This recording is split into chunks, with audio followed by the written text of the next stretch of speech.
Jour après la déclaration polémique du général Mandon affirmant qu'il fallait accepter, je cite, de perdre ses enfants face à l'éventualité d'une guerre avec la Russie.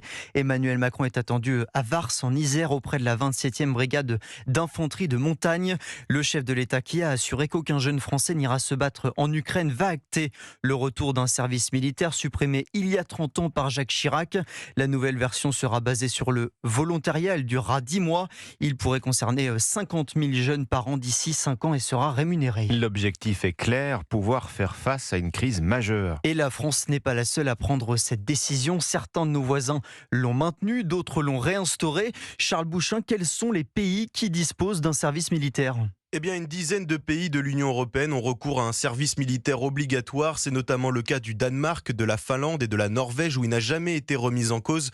D'autres pays l'avaient supprimé avant de le rétablir au cours des 10 dernières années pour répondre à la menace russe.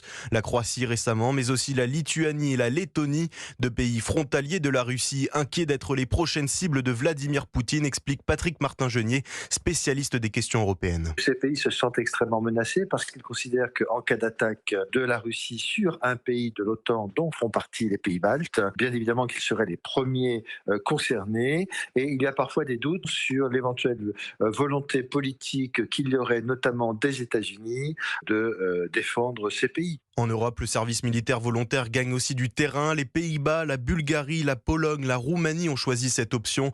C'est le cas aussi de la Belgique où il sera mis en place à la rentrée 2026. L'Allemagne suit le même chemin. Les parlementaires devraient entériner le projet le mois prochain. Charles Bouchin.